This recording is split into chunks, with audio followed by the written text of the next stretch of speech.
As an athlete, it's a magnified situation. Obviously, talking specifically about squash, like you're there, you shut the door and you're inside. Well, the top guys, and I'm aiming to get there myself very soon, are inside these glass boxes playing a gladiatorial sport where there's no hiding place. You've got people are watching you from all angles, so it's a magnified situation. So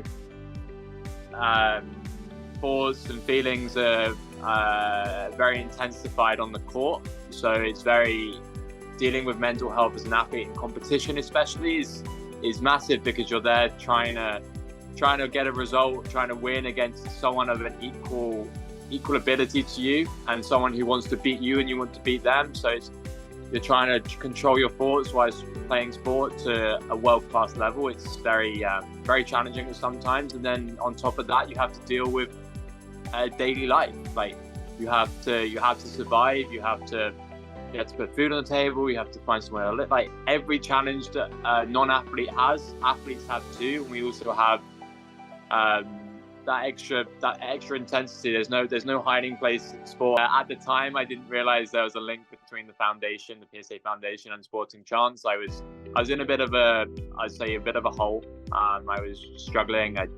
It got to the point where I realized I needed help, and I didn't really know where to start. So I googled. I think it was like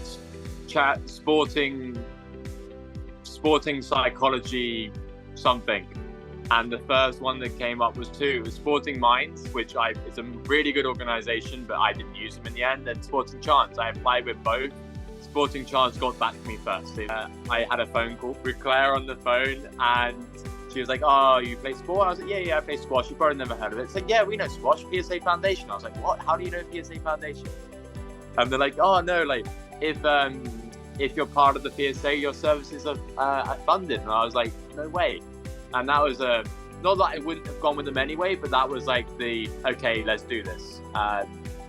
So started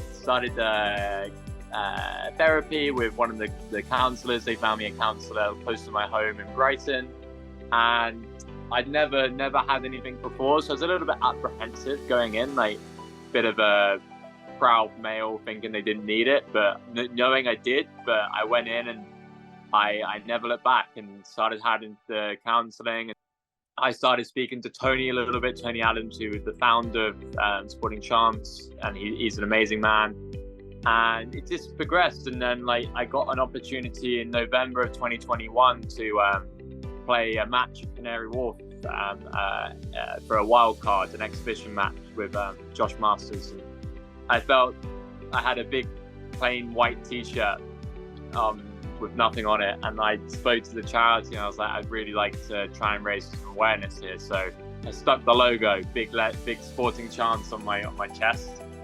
And I wore it in the match, and from there we spoke more, and they spoke to me about becoming an ambassador, and I was like, of course, like this would be amazing. Just being there, like being a role model, like being an advocate for mental health is a big one. Like breaking down that, as I talk about that placebo amongst athletes, you're weak if you go to therapy, weak if you reach out for help. It's the complete opposite. I think you're probably stronger. And they arguably saved my career. Like I've obviously now started to push up the rankings a little bit, but I was in such a bad place in 2021 through the pandemic. Like without that initial help from them, like who knows if I'll be playing squash. Like it's just speaking realistically, like they did so much for me, and for me to like be an ambassador for a charity that saved my sporting career is something I hold in high regard for the rest of my life. Like it's amazing.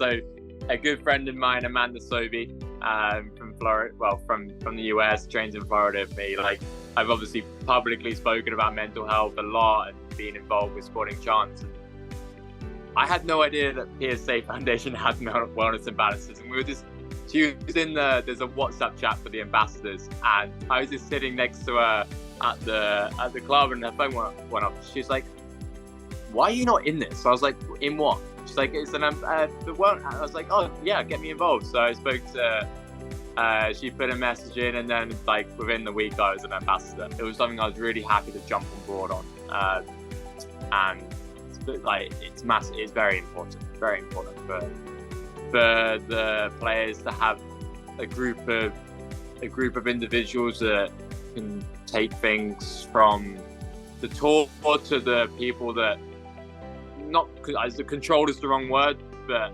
operate the tour.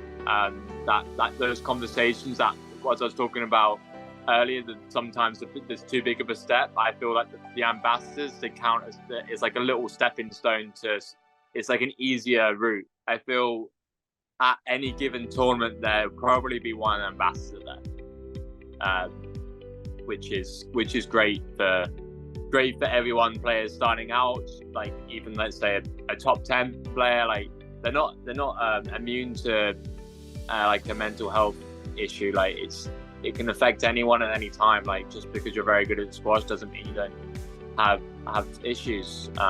So it's good that it's split male, female, high rank, low rank, different continents. It's very accessible for everyone. The move, it was very it was very gradual, but also very fast at the same time. It was I entered a tournament here in February 22, a small PSA, and my coach in England, Adam Fuller, he used to play on the tour, and he was coached by a guy called Pete Cheshire. Pete Cheshire is the squash director at Kinetic. So I entered this tournament, never been to Florida, didn't actually know who Pete was. Like now I'm very, very close to him. He's one of my closest friends in Florida. And Adam sent a message to Pete saying, "Hey, I got one of my players coming out. Can you?" And Pete was like, "Yeah, we'll finding somewhere. We'll host him for the week." So I came into the tournament, stayed with a family, and I ended up winning the tournament. So you always it was my second title at the time.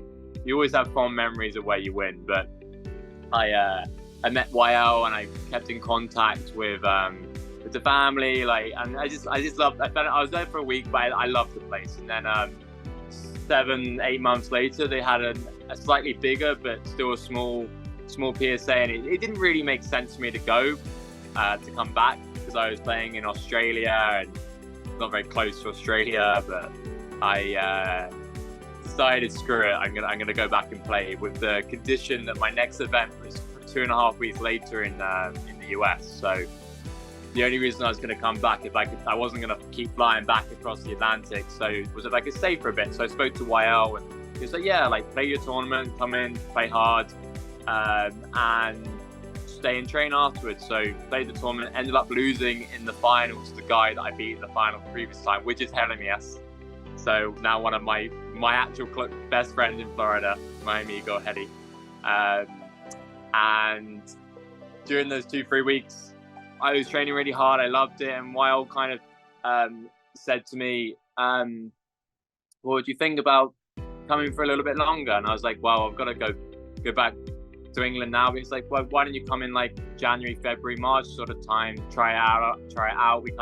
We like you here. You like us." And I'm like, yeah. So I came and tried it in January. Kind of got on a one-way flight from England to Florida, and within like a month of being here, it's just made sense to me. I'm very happy here right now, and so in terms of mental health standpoint, I've got my life sorted. So I feel I know what I want to do and how I'm going to progress. I just feel stable, so I'm in a very good place.